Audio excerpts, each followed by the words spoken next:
USS Gerald Ford's flight deck was in chaos, 3 F-18s down, 2 pilots in sickbay, and an urgent mission that couldn't wait. Captain Morrison scanned the crowd of personnel and asked the question that hung in the salt air. Anyone here qualified to fly?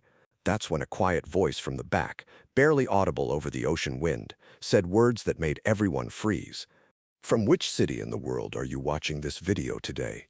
If you enjoyed this story about those who serve in silence, please consider subscribing for more tales of unsung heroes. These are the tales that remind us legends walk among us in the most unexpected places. The USS Gerald Ford cut through the choppy waters of the North Atlantic, its massive hull slicing through 12-foot swells as the nuclear-powered supercarrier maintained course toward a classified destination. At over 1,100 feet in length and weighing more than 100,000 tons when fully loaded, the Ford represented the pinnacle of naval aviation technology, capable of launching and recovering dozens of aircraft in support of military operations around the globe. On this particular morning, the carrier's flight deck buzzed with the controlled chaos that characterized naval aviation operations. Flight crews prepped aircraft for launch, maintenance teams conducted final inspections, and pilots reviewed mission parameters in the ready rooms below deck. The Ford's air wing consisted of F-35C Lightning II fighters, F/A-18E F Super Hornets, E-2D Advanced Hawkeye early warning aircraft, and various support helicopters that formed the backbone of American naval air power. Among the hundreds of personnel aboard the carrier was Lieutenant Sarah Chen, officially listed as an aviation electronics technician responsible for maintaining the sophisticated radar and communication systems that kept the Ford's aircraft operational. For the past 8 months, Sarah had worked quietly in the ship's electronics bay, troubleshooting complex avionics systems, upgrading software packages, and ensuring that every aircraft that launched from the Ford's deck had fully functional electronic warfare capabilities. To her fellow crew members, Sarah appeared to be exactly what her job title suggested, a highly skilled technician who understood the intricate electronic systems that modern military aircraft required to function effectively. She worked methodically, spoke when spoken to, and demonstrated the kind of technical expertise that made her valuable to the Air Wing's maintenance operations without drawing unnecessary attention to herself. What none of Sarah's shipmates knew was that her assignment to the Ford's electronics bay was not a career transition from flight operations, but rather a carefully constructed cover identity designed to place one of the Navy's most accomplished pilots in a position where she could monitor potential security threats while maintaining operational readiness for classified missions that might require her unique qualifications.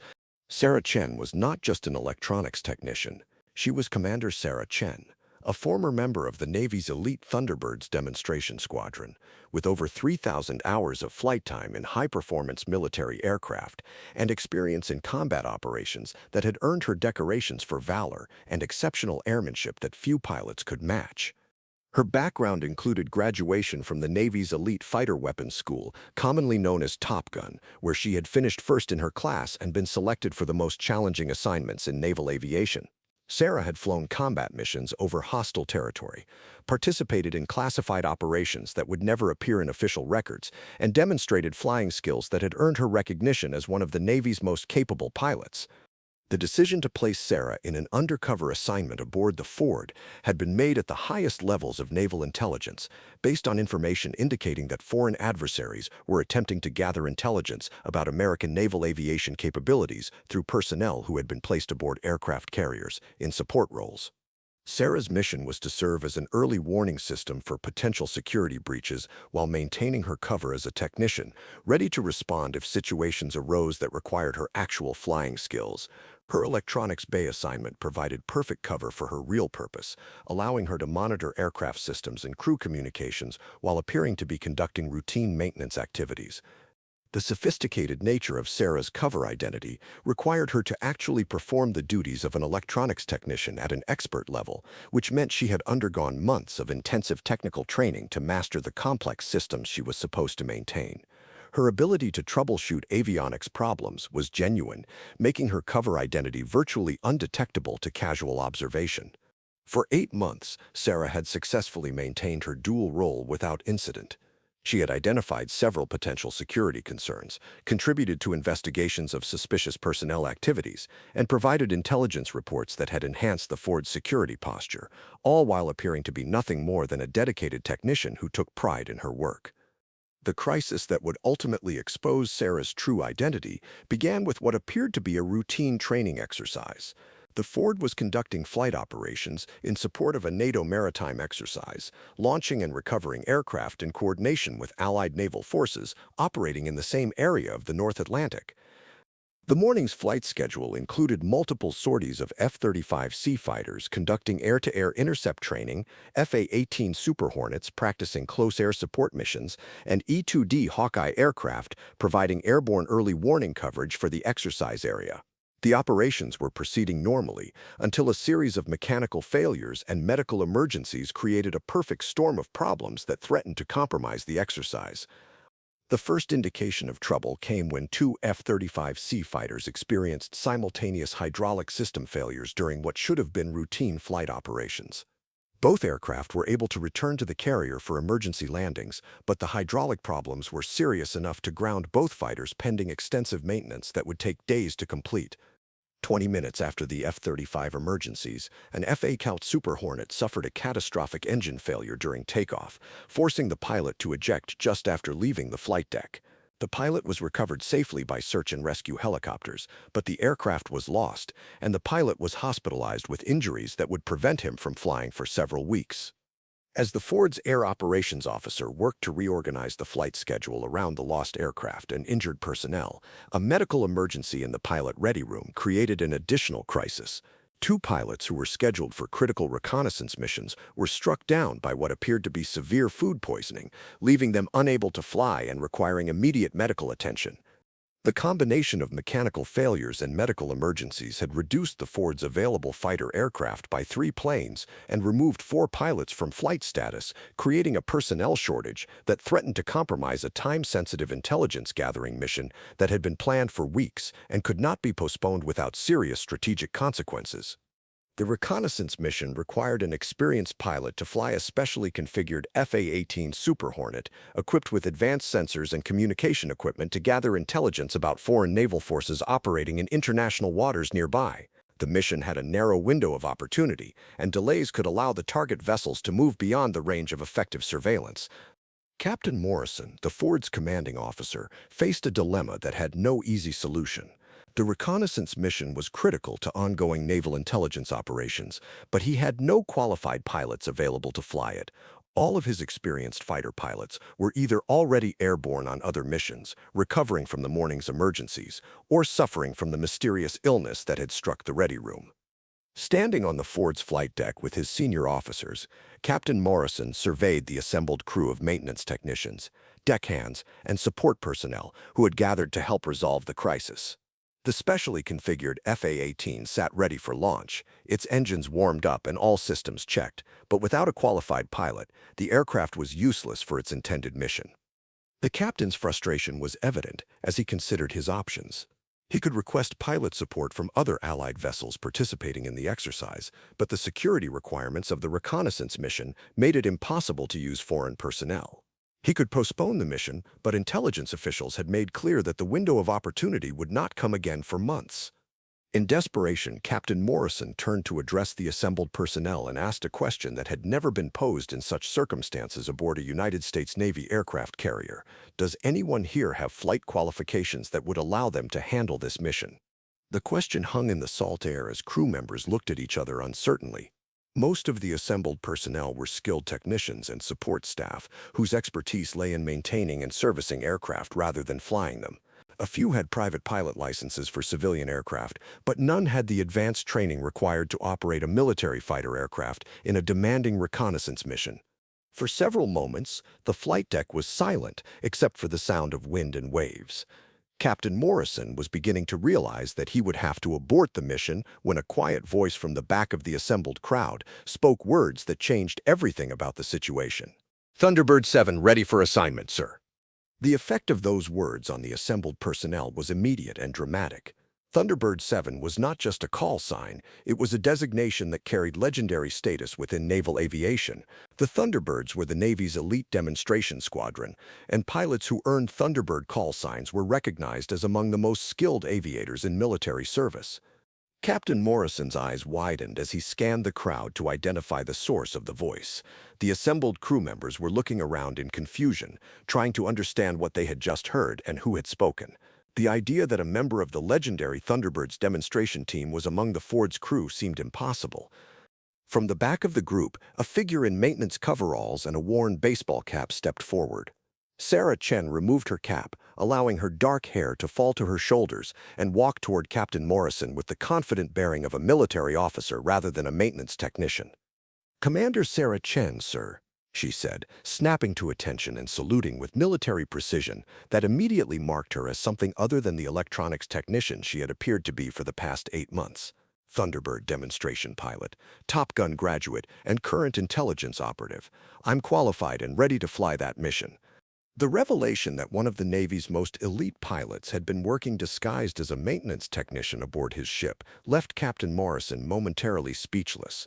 His senior officers exchanged glances that reflected their own amazement at discovering that a legendary aviator had been hiding in plain sight among the Ford's crew. Sarah's true qualifications quickly became apparent as she briefed Captain Morrison on her background and current assignment. Her credentials included over 3,000 hours of flight time in military aircraft, combat experience in multiple theaters of operation, and specialized training in reconnaissance missions that made her uniquely qualified for the intelligence-gathering operation they needed to conduct. The revelation of Sarah's identity also explained several incidents over the past 8 months that had puzzled the Ford's senior officers. Her uncanny ability to diagnose complex avionics problems, her detailed knowledge of aircraft performance characteristics, and her occasional suggestions for improving flight operations procedures all made sense in the context of her actual background as one of the Navy's most experienced pilots. Captain Morrison's initial shock quickly gave way to relief as he realized that the crisis that had seemed impossible to resolve was actually solvable. Not only did he have a qualified pilot available for the reconnaissance mission, but he had one of the most capable aviators in naval service, someone whose skills and experience exceeded those of many of his regular squadron pilots. The transformation of Sarah from maintenance technician to combat pilot was swift and professional. Within minutes, she had shed her coveralls to reveal the flight suit she wore underneath, equipped herself with the necessary safety gear, and begun reviewing the mission parameters with an expertise that confirmed her credentials to anyone who might have doubted them. Sarah's briefing on the reconnaissance mission demonstrated knowledge of aircraft systems, intelligence gathering procedures, and tactical considerations that went far beyond what any electronics technician would possess. Her questions about the target area, equipment configuration, and communication protocols were those of an experienced combat pilot who understood both the technical and strategic aspects of the operation. The Ford's flight crew, many of whom had worked with Sarah for months without suspecting her true identity, watched in amazement as she prepared for a mission that would require flying skills they had never imagined she possessed. Her transformation from quiet technician to confident pilot was complete and convincing. As Sarah conducted her pre-flight inspection of the specially configured FA-18, her movements reflected the practiced efficiency of a pilot who had flown hundreds of similar missions. Her examination of the aircraft's systems was thorough and professional, and her interaction with the ground crew demonstrated command authority that had been hidden beneath her cover identity. The takeoff itself was a demonstration of the flying skills that had earned Sarah her Thunderbird designation. Her handling of the FA-18 during launch was smooth and precise, and her radio communications reflected the calm professionalism of an experienced combat pilot conducting a routine operation. Once airborne, Sarah's execution of the reconnaissance mission exceeded all expectations. Her ability to operate the aircraft's sophisticated sensor systems, maintain communication with the Ford's intelligence center, and gather the required information while avoiding detection by foreign radar systems demonstrated expertise that few pilots could match. The intelligence gathered during Sarah's reconnaissance flight proved to be extraordinarily valuable, providing detailed information about foreign naval capabilities and intentions that would influence American strategic planning for months to come. Her ability to position the aircraft for optimal sensor coverage while remaining undetected by potential adversaries reflected years of experience in similar operations. Sarah's return to the Ford was as professional and skillful as her departure. Her approach and landing were textbook examples of carrier aviation, and her post-flight debriefing provided intelligence officers with information that exceeded their most optimistic expectations for the mission. The revelation of Sarah's true identity had profound implications for the Ford's operations and security procedures. Her 8 months of undercover work had successfully identified several potential security concerns and contributed to investigations that enhanced the carrier's protection against foreign intelligence gathering efforts. Captain Morrison's recognition of Sarah's contributions to both the reconnaissance mission and the Ford's overall security led to discussions about how naval intelligence could better utilize pilots with her qualifications in similar undercover assignments. Her success in maintaining cover while conducting intelligence operations suggested new possibilities for protecting American naval capabilities. For Sarah, the exposure of her cover identity marked the end of one assignment and the beginning of new responsibilities that would utilize both her flying skills and her intelligence experience.